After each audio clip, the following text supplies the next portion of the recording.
Thank you so much for joining us, Nikki and Catherine. We're so fortunate to have you here on behalf of Carbon13, a venture builder based in the UK. I'm Priya Shah, founder and GP of Theia Ventures, an early stage climate tech fund based in India. And we're just so thrilled to have you with us to discuss the motivations of building Carbon13, the types of companies that you look at, and your role in selecting companies that overall target the net zero transition. So just to begin with, I'd like to introduce our speakers for today. Nikki has pioneered many activities in the sustainability space, and this has included work with UNEP, Nesta, European projects, Climate KIC, DFID, and the UK government. She's been an entrepreneur as well and worked directly with entrepreneurs and those who support them. And she's designed and delivered Unilever's Young Entrepreneurs Awards in partnership with the Cambridge Institute of Sustainable Leadership for several years, which has globally attracted thousands of entrepreneurs. Nikki is a fellow at Cambridge Institute for Sustainable Leadership, CISL. And over to Catherine. Catherine started her career in the family office of a Greek shipping company and then worked at Lehman Brothers. She also worked in the investment team at the Wellcome Trust for 10 years, where she was a principal and a member of the management team. She's a member of the advisory board of Schroders and became a chair in 2023 and is also on the development board of the Centre of Social Justice. Catherine read chemistry at Oxford and is a member of the Royal Society of Chemistry. So just to get us started, Nikki and Catherine, would love to kind of understand from you, how did the idea for Carbon13 originate? What was the motivation and where did you see the gap in the existing ecosystem? Yeah, I'll take this one. So it was 2019 when a group of us got together and started talking about this. And I think one of the frustrations that we'd felt was being located in somewhere like Cambridge, where you've got the incredible university ecosystem, but you also have an amazing group of startups and entrepreneurs. But the city hadn't really focused on tackling the climate emergency. And with that, I'd also experienced over many years great ideas by people to solve these challenges, but not many of those ideas were able to scale at the level that we need to really deliver that impact. So it was a multiple different things happening, and we decided that a venture builder was an amazing way of tackling these issues. We could bring these teams together through a mix of technical and commercial talent and really start building from day one for impact at scale. So we'd seen models like Entrepreneur First, again, a generalist program, and thought, yeah, we could see how that could apply really nicely to this space. Wonderful. Thank you. And just to jump into, you mentioned the city of Cambridge. If once you had started Carbon13, what advantages do you think that the Cambridge ecosystem now brings to your program? And why is it better or more successful for venture building compared to perhaps other university ecosystems globally? And what do you think are the takeaways across the global ecosystem that we should adopt from Cambridge? Well, it's not limited to Cambridge. I think that's really important to say. So even though we originated in Cambridge, we opened up offices in Berlin this year, and we have entrepreneurs. I'd say the majority of our entrepreneurs actually don't come from Cambridge, but of course we still get a strong number from Cambridge. The advantage, so, I still have strong links into the university. It's great sometimes when we have an individual coming particularly from a technical background and we have to try and make a fairly quick assessment. Is this idea some incredible moonshot or is it a little bit crazy? So we can quickly, I can quickly call up some people I know in the university and get that sense check. The university, obviously the city of Cambridge is quite dominated by the university, but it's not limited to that. We know historically that a lot of startups, even though they have touch points with the university, is that broader ecosystem. So tech consultancies are also really important in the city. But the brand of Cambridge is interesting because it does attract people even though we do not have an official link to the university, people recognise that we do have those unofficial links, and being able to come to Cambridge is definitely attractive to people. So I don't feel like we need to be looking for another Cambridge in the world. Indeed, in Berlin, we've got links to a variety of universities. We're not just about the global north. We also have ventures tackling issues in the global south. And we are constantly alert to other locations in the world where we know that people are very focused on tackling this problem and have an incredible array of skills and perspectives to bring to bear. I think I could, Yes, please go I ahead. can add a little bit, build on Nikki's answer, which is one of the key differentiating aspects of Carbon13 to me is the fact that we really do think about investing along different axes. Yes, of course, our ventures have to complete a detailed investment case. They also have to complete this very detailed carbon case before we can even consider investing. And so what Nikki and those connections to Cambridge really leverage, when the teams are building this carbon document, which is a huge document, and a vital, we cannot invest in a venture unless it can prove a path to being able to mitigate 10 million tons of carbon dioxide per year once at scale. And what the Cambridge ecosystem lends to that is a sort of credibility to the argument. It's not just Nikki and the Carbon13 internal team saying, well, yes, we think you can do that. That sounds great. As Nikki says, yes, let's go for it. It's a moonshot. It's a rigorous challenge of the assumptions that go into the carbon model by external people who are also part of Cambridge University and the ecosystem around that. So we're really making sure that we're using, in the same way that we would for the investment assumptions, the way that they're challenged and the quality of the people that make those sort of decisions around it is extremely high. And if a venture can't pass that carbon case, it's not possible for us to invest. There've certainly been instances in my time at Carbon13 that I've seen an investment idea and thought, great, that looks brilliant. It's definitely one for us. But if it can't pass the carbon case, we can't invest in it. So it's really sort of leveraging the university and its connections to make sure that we have a robust challenge to that aspect of Carbon13 investing as we do for the investment case.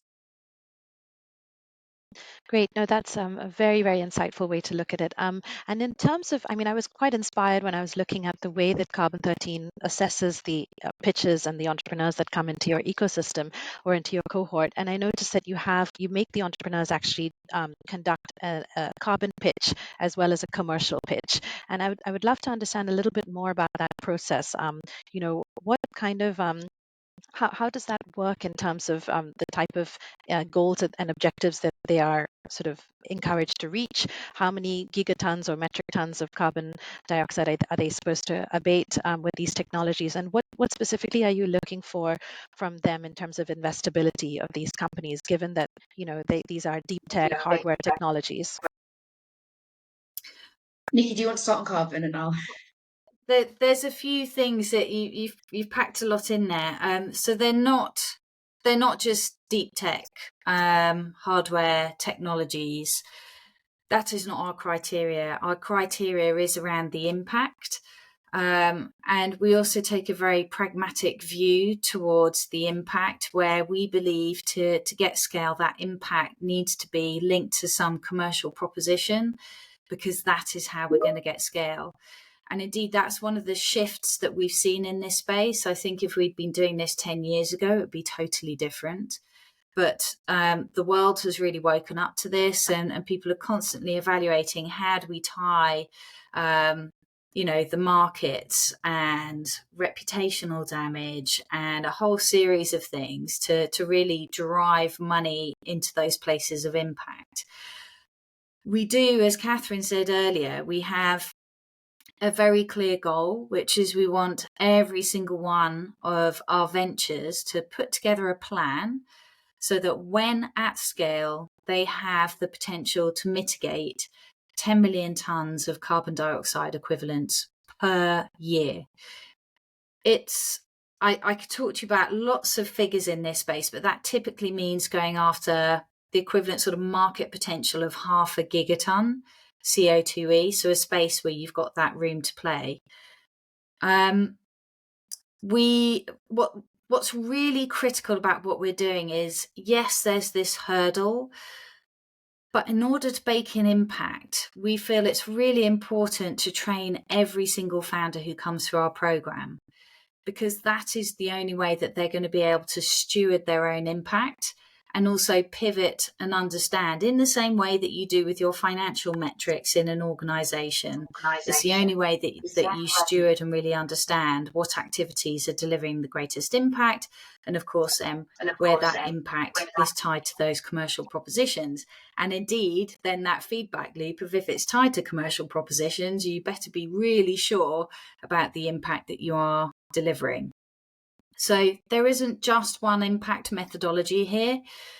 And it's as much about the thinking that goes into it. Or I say to the entrepreneurs, don't perfect the numbers, perfect your argument behind this. So that's the argument for additionality, which is absolutely critical. But we have this 360-degree approach to impact, which then allows entrepreneurs to not just communicate with us what their impact might be in 5-7 years' time, but it means that they can also engage with climate tech investors who have various different hurdle rates that they need to be looking at, and understand as a business, if they're engaging with customers, if they're going to need something like an LCA, an EPD or something like that. So there's a whole range of work that we do within that. But yes, before investment, we need to be assured of additionality and the potential to scale. Do you want to add to that, Catherine? Yes, sure. So I can add how I see things from my side. So I've invested across all different aspects. The bulk of my career was investing in public markets. And what I really realized about one of the sort of incredible advantages of being involved in a venture builder is that we are involved from the absolute earliest stage, company formation stage. So as you know, we take applications from founders. Bright minds want to solve problems. Yes, we're looking for exceptional people, exceptional ideas, but we're also looking at sort of hard workers, determined people.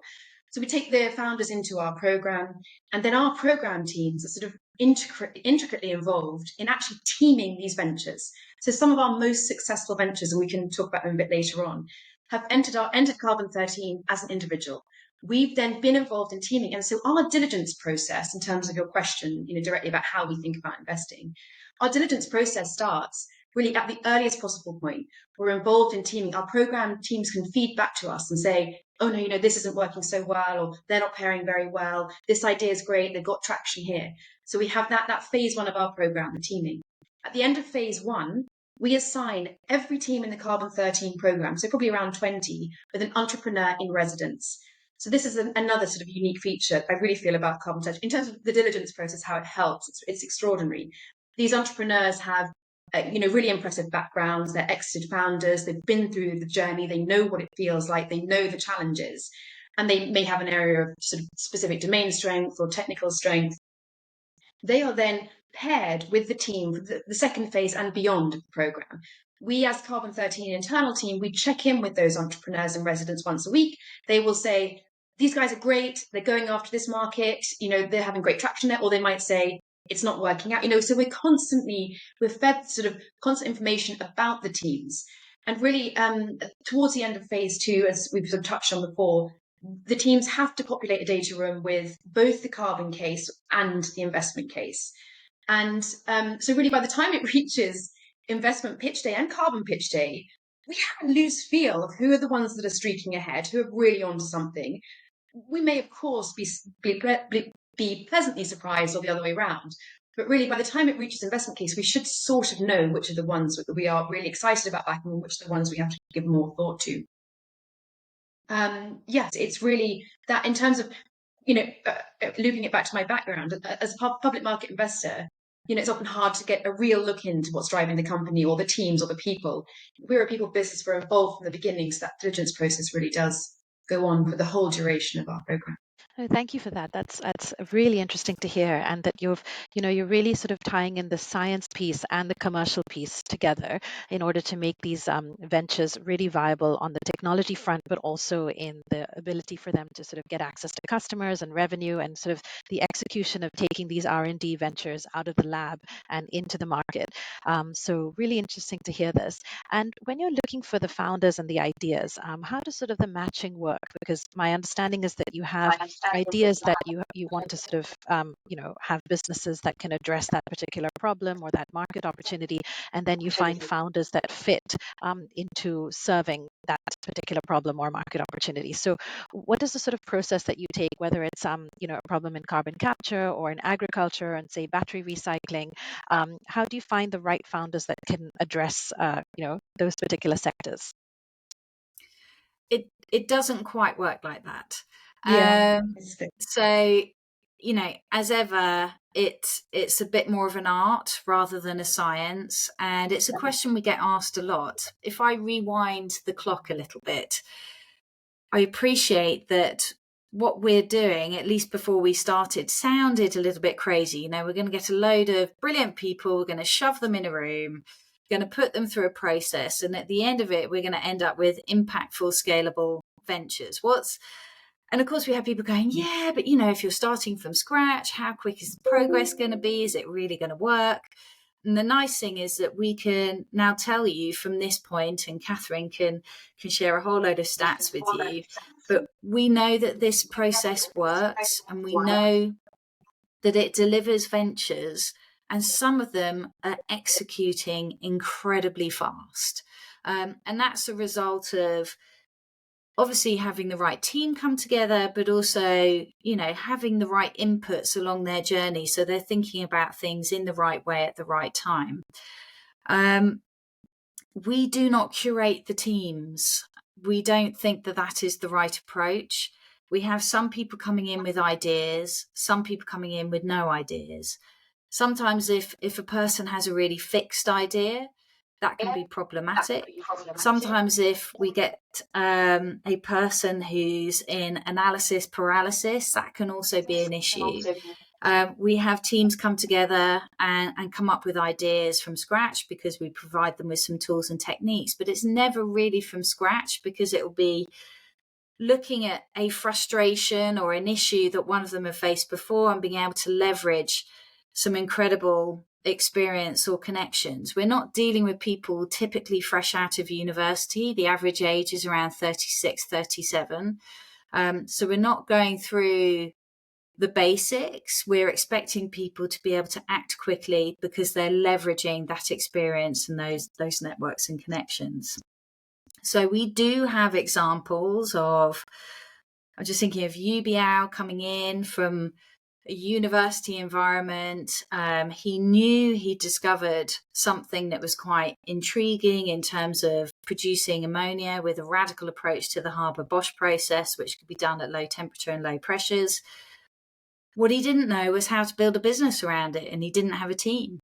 So he was able to come in, and the first challenge was communicating this idea, not just from a technical perspective, but also impact and commercials.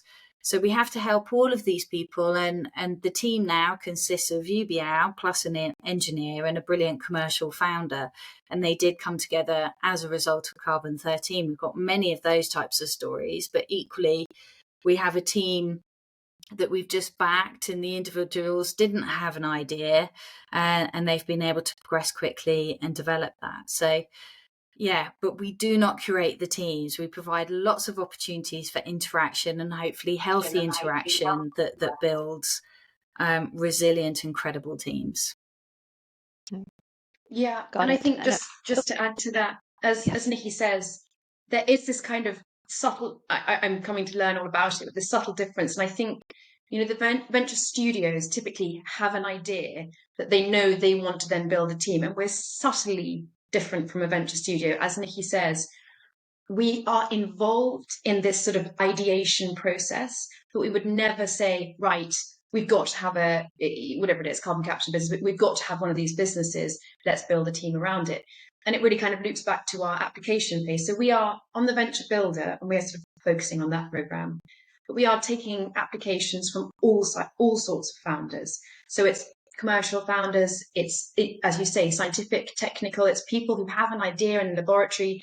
And again, we can loop back to the question about Cambridge.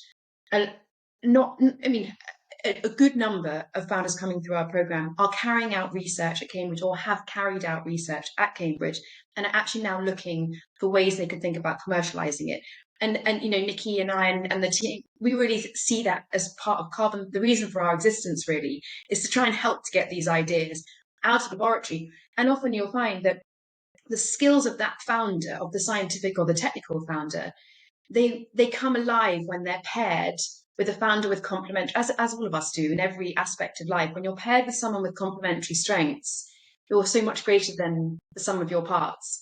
And we really see that happening. So we take applications from all different types of founders.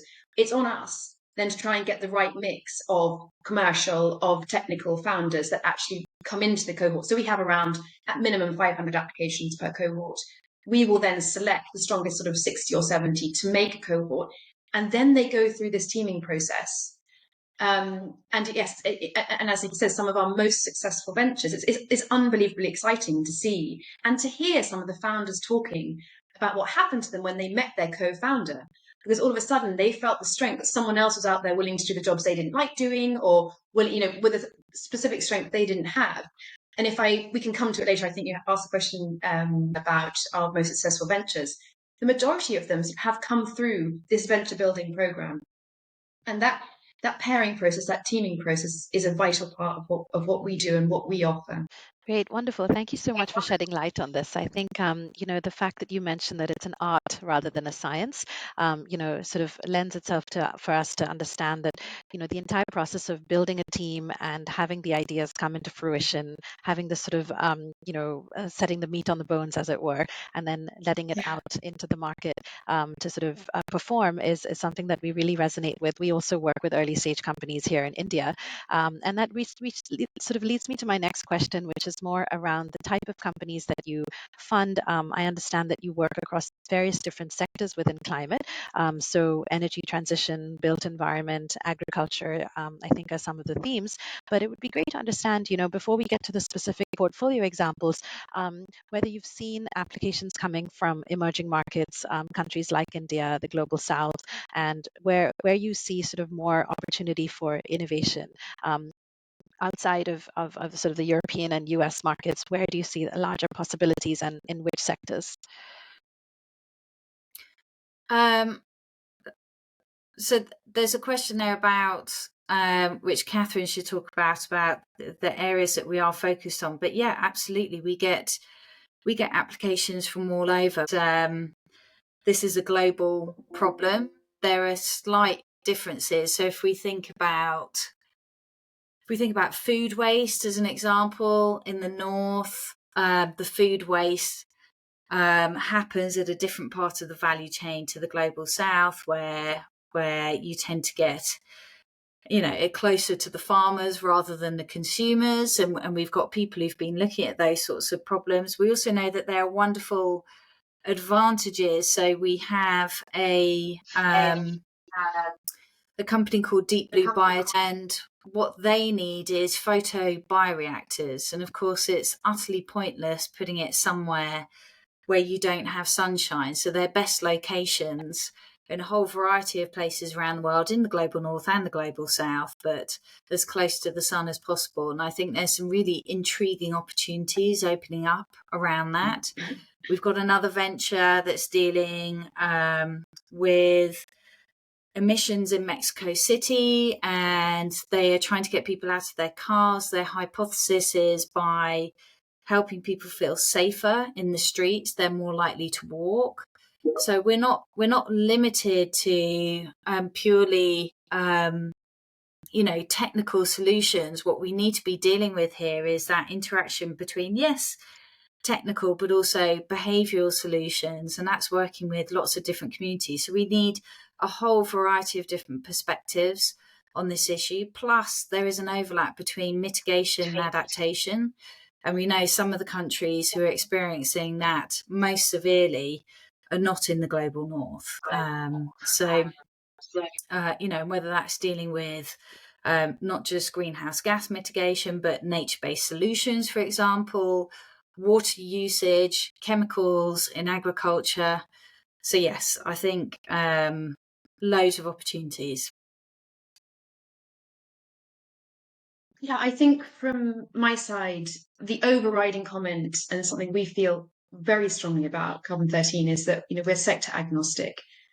The way that we think about investing and sort of combining it with the carbon mitigation target, an equivalence target, means we don't go in with any predetermined view of where we're going to invest. We keep an eye on the shape of the portfolio.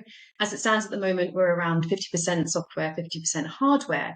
And what's interesting about the latter is, one of the kind of the greatest challenges with the situation at the moment is that investment hasn't necessarily been commensurate with the source of emissions. So if we think about, over half of global emissions are from these hard to abate sectors of the economy, industrial sectors like some steel, cement production. We've got ventures, really looking into this. We're not frightened of that. And these ventures have been successful in raising follow-on financing. So, we really do think, the way that we divide up, one of our most successful ventures, as to use an example, is a company called Neum, as Nikki touched on, founded by Dr. Yubiao. He grew up next to a sort of smoky ammonia plant when he was a child, and he wanted to try and make the process much greener. He teamed up in the venture builder. They've built Neum. It's one of our greatest ventures. And I think DCVC and AgFunder have just invested in them, and they are really trying to tackle one of the greatest culprits, but also one of the kind of most difficult and challenging problems to face, ammonia production. And in terms of our sectors, as you've touched on, we have built environment, materials and chemicals, energy, food systems, and enabling platforms. And so what's interesting is one of our we perhaps can come to it later, but one of our highest valued ventures is in this enabling platform sector. What we believe and what we're looking for, of course, with the carbon mitigation, but we're looking for that interface of different disciplines. Where we see the innovation happening is with new ways of looking at old problems. So we have key to one of our enabling platform technology, which is, again, came through our Venture Builder program. Natalia Dorfman, the founder, came from an insurance background, and so looked at the carbon markets and thought, right, how can I apply my old way of thinking into sort of approaching this problem with, we know people are so uncertain of the quality of the carbon credits incoming in the voluntary carbon markets. Is there any way that we can provide insurance for these credits coming in? And, it's been a great idea. She's teamed up brilliantly, but it's, again, applying that lens from a different discipline and bringing it into a new problem. And that's really sort of what we're focused on, rather than, well, we've got to have such a certain amount of investments in hydrogen or whatever it is. In general, I'm very cynical of where the crowd is going. No, cynical is the wrong word. Cautious of where the crowd is going. It's not necessarily that the best investment ideas and the sort of most efficient ways of reducing emissions will be in those sectors. Internally, we have lots of conversations about things like hydrogen, but we don't tend to set targets of where we want to invest. And this sort of leads me to my next question. When you mention about the success of your portfolio, and both on the venture launchpad and the venture builder, how do you measure that success? I mean, we talked briefly about the carbon pitch and the investment pitch that you ask the entrepreneurs to give you during their sort of cohort time with you. But in terms of, is it, do you actively help the companies measure the sort of number of metric tons or gigatons of carbon that they've sort of displaced?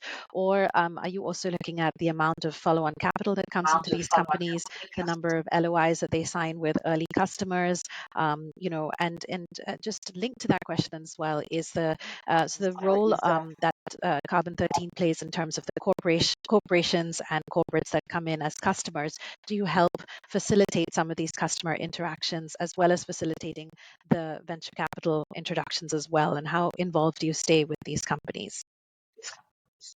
I remember we're talking about really early stage companies, and the majority of impact is not going to be created from day one or even from 2 years in the same way that you evaluate financial returns. You're looking at that future value, and very often we're looking at future impact. Nonetheless, there is some work for the ventures to make sure that they're tackling things in the right way and understand the needs of the industry that they're in being able to verify what impact they should be able to have. For example, in construction, it might be EPDs. In other places, it might be life cycle assessments. So we help gear up the team so that they understand all of those approaches and what they're going to need to convey impact. Yeah, and following on from that, responding to the second half of your question, it really is a vital part of our business model to introduce the ventures that have come through the programs to as many people, as many relevant people as we can. The way that we invest. So we invest with an advanced subscription agreement. That doesn't convert into equity until the venture goes out and raises again. So yes, as you say, we're incentivized to sort of introduce them to the venture and investor community around us, but also to the corporates. We also want them to have traction. Their success is our success. And I think it's one of the key reasons, particularly on the launch pad, that companies will come through us, for that help, for the introduction, for the platform we can give them, and for the intelligence we can give them. And then, yes, in terms of how we think about success, it's lots of ways. Nikki's touched on the carbon. We keep a hawkish eye on the percentage of the companies that successfully raise follow-on. We've only been going since, we've been investing since September 2021. And our first cohort that was invested then, nearly 90%, 88% of them have successfully raised follow-on. So, we're unbelievably proud of that. But more than anything, it's just because it means they're still carrying on their journey. And, that's exciting for us, given the nature of our involvement. And we do look at indicative return. Obviously, we haven't had exits yet. We've only been going for 2 years. We're in this for the long term. And it's really exciting to see some. I mean, I mentioned Kita earlier, our highest valued venture. I think the last round they raised at was 20 million. They're now valued at 24. So we do keep an eye on that. It's exciting for us, but we're aware that the road is long. The environment is changing. Certainly, the fundraising environment is shifting. So these are kind of loose directions of travel rather than anything that we sort of pin our name to. And even our most recent cohort 4 this year, into a really tricky fundraising environment for everybody. Already a third of the ventures have raised follow-on. So that's, that we are at the absolute earliest stage, the absolute riskiest part of the spectrum. So as a metric, we're still very proud of that. And I think in aggregate, we're looking at around 60 to 70% of our ventures have successfully raised follow-on. And of those that have raised follow-ons, if we had sold after the most recent raise, I think we would have made around 2 times what we've invested. So we're, quietly sort of optimistic, but aware that, this is just the start of a long journey for these ventures. Wonderful. Thank you so much, Catherine and Nikki, for all of your fantastic insights. And it's been really a pleasure to have you on the podcast today. Really thought-provoking, discussion. And we hope to see more venture builders like Carbon13 coming up in the climate tech space. But you're tackling such an important problem. And really, so thank you once again for joining us. Really appreciate it.